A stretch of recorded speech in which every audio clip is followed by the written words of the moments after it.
Je vais partager 2 Corinthiens 1 et le 2 et le 3. Je lis au nom du Seigneur. Que la grâce et la paix vous soient données de la part de Dieu, notre Père, et du Seigneur Jésus-Christ. Béni soit Dieu, le Père de notre Seigneur Jésus-Christ, le Père des miséricordes et le Dieu de toute consolation. Voilà. Donc, c'est Dieu qui nous donne sa grâce, qui nous aide dans nos vies. Avec lui, toujours, on a confiance.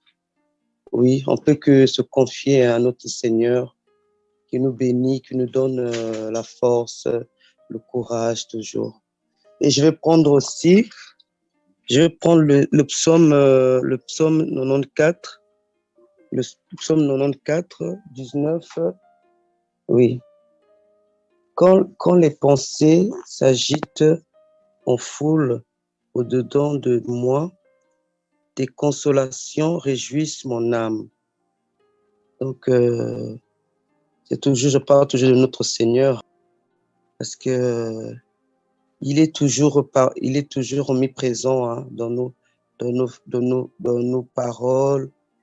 Il nous réjouit toujours de beaucoup de choses, hein, qu'on peut toujours compter sur lui. Hein, il est omniprésent, qu'on peut toujours faire confiance à notre Seigneur.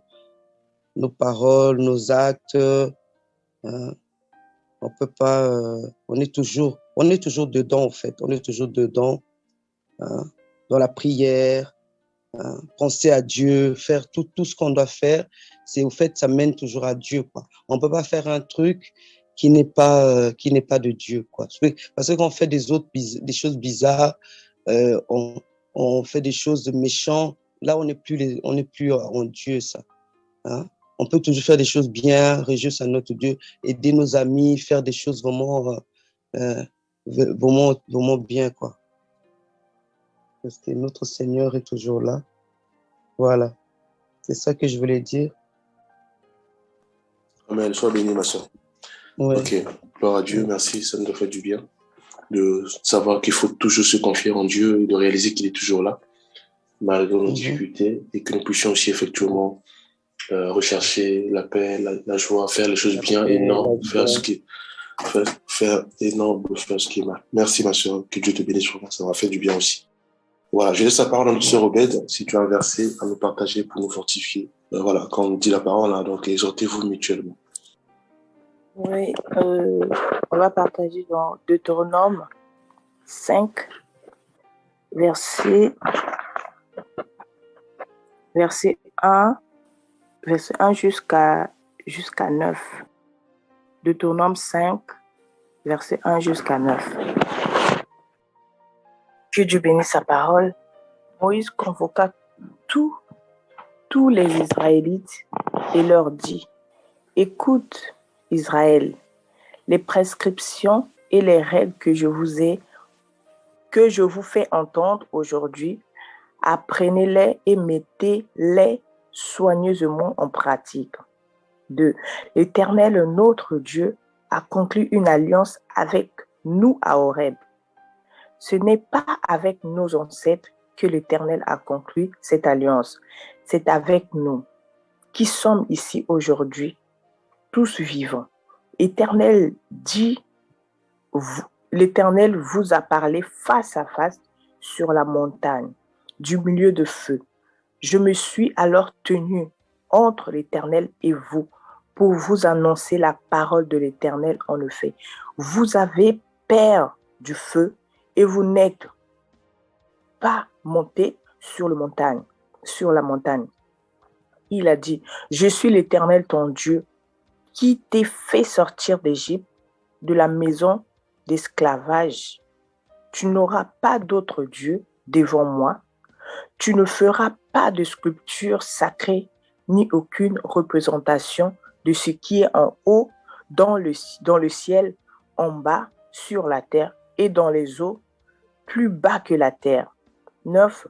Tu ne prosterneras pas devant ces choses et tu ne les serviras pas. Car moi, l'Éternel, ton Dieu, je suis un Dieu jaloux. Amen, bien-aimé. Amen. Amen, amen.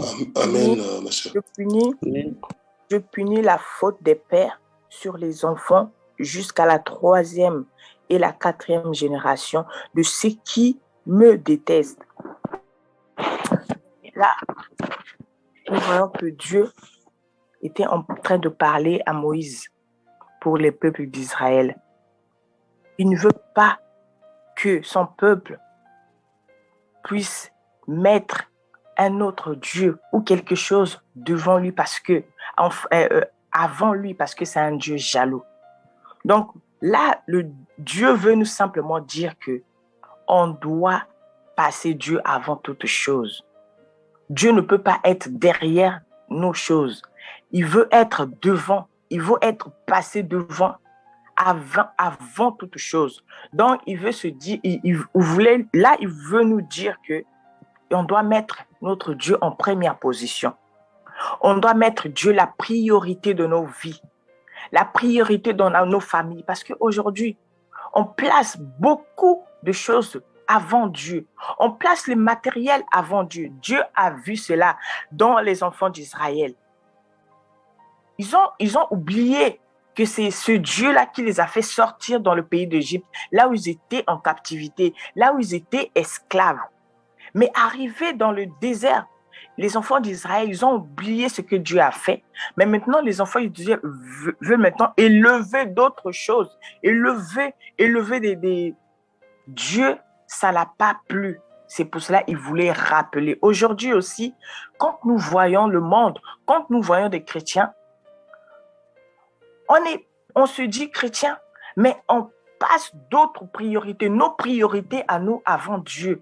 Or, Dieu là, ici, demande qu'on doit le faire passer en première position, en premier dans nos vies, parce que c'est un Dieu jaloux. Parce que notre Dieu ne veut pas partager sa gloire avec une autre personne, avec quelque chose.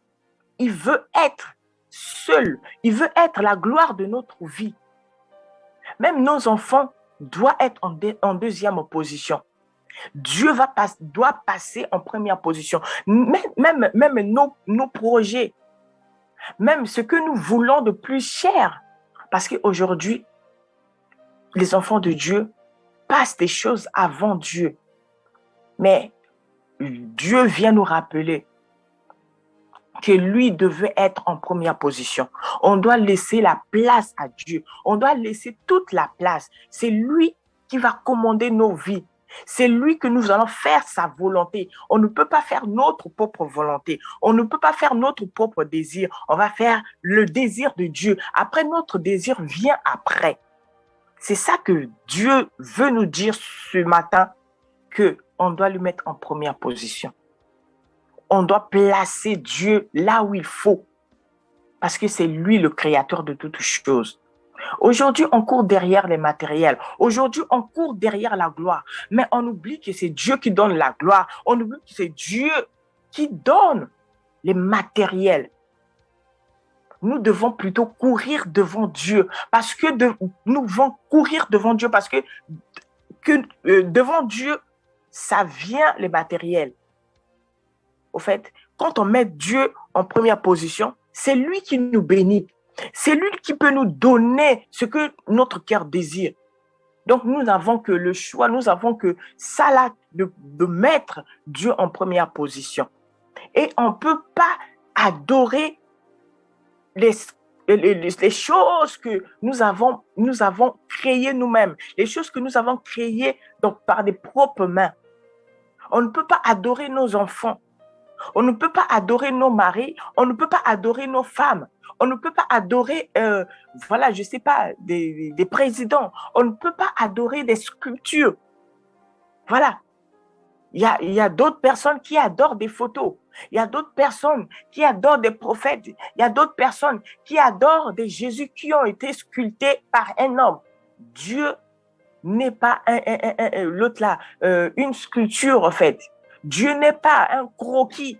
Jésus n'est pas un croquis. Dieu, c'est une personne. Donc, nous devons mettre Dieu en première position. Nous devons mettre Dieu à la place qu'il faut parce que c'est ce qu'il nous demande. en tant qu'enfant de Dieu, en tant que chrétien. Le matériel, c'est Dieu qui donne. Nous, on ne peut pas adorer le matériel sans pourtant adorer la personne qui nous donne le matériel. On ne peut pas aimer les choses de ce monde. Pourtant que c'est lui qui nous donne toutes ces choses-là. On doit plutôt adorer ce Dieu parce que quand on adore ce Dieu, on attire ces choses-là vers nous. Donc, c'est ce que Dieu nous demande. C'est ce que Dieu veut que nous adoptons en fait. Donc, nous plions juste à ses commandements parce qu'il a dit, c'est un Dieu jaloux. Il ne peut pas partager sa gloire avec une autre personne. Il ne veut pas partager sa gloire avec quelque chose, avec nos enfants, avec nos maris, avec le travail. Non, tu ne peux pas placer le travail avant Dieu. Parce que ce travail-là, c'est Dieu qui le t'a donné. Parce qu'il est capable aussi de retirer ce travail. Donc, c'est pour cela, bien-aimé, on doit mettre Dieu devant toute chose. Devant notre mariage, oui. On est en train de chercher un mari. On ne peut pas positionner, mettre nos regards juste, je veux. Non, on dit, Seigneur, c'est toi qui donnes le mariage. Mais je recommande, je laisse tout entre tes saintes mains. Toi seul, tu peux le faire. C'est ça. On doit mettre Dieu partout. On doit mettre Dieu à la place qu'il faut. C'est ce que Dieu nous demande. C'était ce que je voulais partager avec le peuple de Dieu. Amen. Amen. Gloire à Dieu. Merci pour ce puissant message. Que Dieu nous aide vraiment à mettre cela en pratique. Voilà. Je vais aussi partager, donc on nous reste 8 minutes.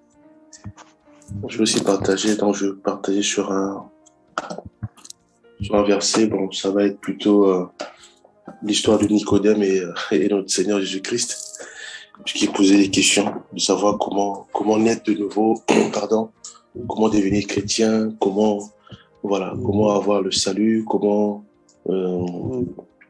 hériter le royaume de Dieu. C'est important, je pense que c'est aussi bien, ça encourage non seulement nous aussi, mais ceux et celles qui ne connaissent pas encore le Seigneur, qui veut vraiment maîtriser ou bien vraiment adhérer à cette vie chrétienne qui est vraiment magnifique. Voilà. On va lire donc Jean 3, voilà, à partir du verset 1er. Voilà, je vais lire. Or, il y avait parmi les pharisiens un homme du nom de Nicodème, un chef des Juifs. Il vint de nuit trouver Jésus et lui dit, « Maître, nous savons que tu es enseignant envoyé par Dieu, car personne ne peut faire ces signes miraculeux que tu fais si Dieu n'est pas avec lui. » Jésus lui répondit, « En vérité, je te le dis, à moins de naître de nouveau, personne ne peut voir le royaume de Dieu. » Nicodème lui dit, « Comment un homme peut-il naître quand il est vieux? Peut-il une seconde fois entrer dans le ventre de sa mère et naître? » Et Jésus répondit, « En vérité, je te le dis, à moins de naître d'eau et d'esprit, on ne peut entrer dans le royaume de Dieu. Ce qui est né de parents humains est humain, et ce qui est né de l'esprit est esprit.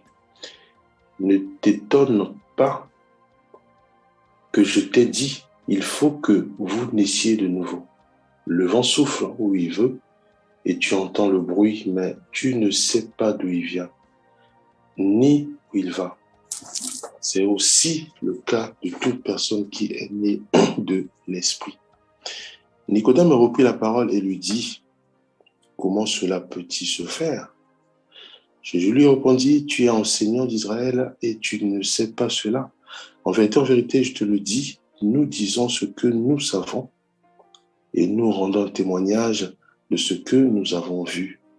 Et vous ne recevez pas notre témoignage. Si vous ne croyez pas quand je vous parle des réalités terrestres, comment croirez-vous si je vous parle des réalités célestes? Personne n'est monté au ciel si c'était celui qui est descendu du ciel, le Fils de l'homme qui est dans le ciel. » Et tout comme Moïse, voilà, on va faire une pause. Voilà. Ici, Dieu montre clairement, avec l'image de notre bien-aimé Nicodème et Jésus-Christ, où Nicodème vient pour savoir comment faire pour avoir le salut de l'âme, comment faire pour être chrétien, comment faire pour hériter le royaume de Dieu. C'est ça vraiment le but ultime pour les chrétiens et chrétiennes, c'est vraiment d'arriver à avoir le salut de l'âme. Voilà. Jésus-Christ va lui dire, il faut que tu sois, en résumé, il faut que tu sois né d'eau et d'esprit. Et donc, effectivement, il y a pas mal de questions parce qu'il ne comprenait pas comment naître d'eau et d'esprit. Voilà, donc on sait tous que d'eau, c'est le baptême et l'esprit, c'est le baptême de l'Esprit Saint. Donc, Dieu nous demande simplement de ne plus avoir les comportements ou de ne plus mettre en place les doctrines qu'on avait avant, hein, à travers nos parents. Ça dit que nos parents nous ont enseigné, nous ont inculqué leur doctrine à eux. Je m'explique. Donc, je suis par exemple né dans une famille où on ne prie pas, dans une famille où mon père fume, ma mère boit de l'alcool. Donc, tous les jours, je suis bombardé par cet agissement, par cette doctrine. Donc, je suis enseigné comme ça. Donc, je sais que ma mère prend l'alcool, mon père fume atrocement. Donc, moi, qu'est-ce que je fais? Je vais juste imiter ce que eux ils m'ont enseigné, puisque je les vois constamment fumer et prendre l'alcool. Voilà, c'est ce qu'on appelle une doctrine humaine. Il y a beaucoup de doctrines. Il y a doctrines où aussi on va aller voir les gourous, où ils nous enseignent en fait une autre doctrine, mais qui n'est pas la doctrine de Jésus-Christ. Voilà. Donc, il y a beaucoup de doctrines là, que parfois nous recevons dans nos maisons. Ça peut être ma mère, elle était prostituée, mon père sortait n'importe comment, il avait beaucoup de femmes. Voilà. Donc, c'est aussi les doctrines que nous recevons. Mais Jésus-Christ veut simplement que nous puissions adopter ou pratiquer uniquement sa doctrine, la doctrine de Christ, de Jésus-Christ, qui n'est autre que la Bible. Voilà. Donc, là, Jésus-Christ fait une nuance entre la doctrine humaine et la doctrine de Christ, de l'Esprit Saint. Jésus-Christ dit simplement que si on veut réellement devenir chrétien, si on veut réellement vivre pleinement avec simplicité, avec douceur, sans qu'on traite une vie chrétienne, le mieux à faire, c'est de nous débarrasser de la doctrine humaine. Donc, vraiment, on va dire quoi? C'est tout ce qu'on a appris dans le monde, tout ce qu'on a appris dans nos maisons. Nous devons nous débarrasser de ça, nous déconnecter à cet enseignement et nous approprier maintenant la doctrine ou l'enseignement du Saint-Esprit. Donc, on sait tous que Jésus-Christ dira que je ne vous laisse pas tout seul, je m'en vais au Père, afin que le Consolateur, afin qu'il puisse vous envoyer le Consolateur en mon nom. Et lui, il va vous enseigner et aussi il va vous rappeler les choses que je vous ai dites. Voilà, on sait tous que la doctrine du Saint-Esprit, c'est uniquement la doctrine de Christ Jésus. Et on sait que la doctrine de Christ Jésus, c'est la Bible. Voilà, donc l'Esprit Saint de Dieu parlera uniquement les choses que Jésus-Christ nous a déjà dites dans la Bible.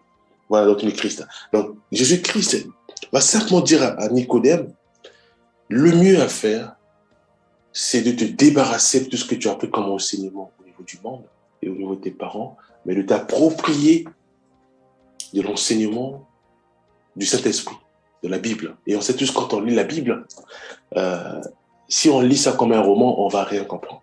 Donc, le mieux à faire, avant de lire la Bible, c'est de dire, Seigneur, je ne connais absolument rien. Je ne connais pas ce domaine. Je viens à peine d'arriver. Je veux simplement être chrétien et avoir mon salut. Aide-moi maintenant à comprendre tes Écritures. Et à ce moment-là, l'Esprit Saint de Dieu, qui est réel, qui est avec nous sur la terre, qui est réel, qui agit, qui écoute nos prières et qui nous aide aussi à prier, il va commencer maintenant à se révéler à nous quand on va lire la Bible et il va commencer à nous expliquer, à nous montrer des choses cachées. Voilà ce que je tenais à partager. Donc, en résumé, c'est comment naître de nouveau, comment naître de nouveau, comment avoir le salut. C'est très simple, c'est juste de nous déconnecter de la doctrine que nous avons reçue de nos parents, voilà, des enseignements que nous avons reçus de nos parents, du monde, de nos amis, voilà, des gourous, beaucoup de gens, et pour nous approprier, de nous connecter maintenant à la doctrine de Christ qui n'est autre que la Bible. Voilà, il est 7 heures. Je veux prier. Père Céleste, nous te rendons grâce. Merci parce que tu nous as parlé. Tu nous as parlé, tu veux simplement que nous puissions nous débarrasser de nos soucis, nos difficultés au pied de la croix. Tu veux que nous puissions regarder vers toi malgré nos défauts. Père, tu nous as encore parlé. Tu veux que nous ne puissions pas adorer d'autres choses, adorer d'autres choses, Père Céleste, mais tu veux que nous puissions adorer toi. Tu veux, Père Céleste, que nous puissions simplement obéir à ta parole. Et non à adorer nos maris, à adorer tout ce que nous avons créé à travers nos mains. Père, nous te rendons grâce parce que tu nous as encore parlé.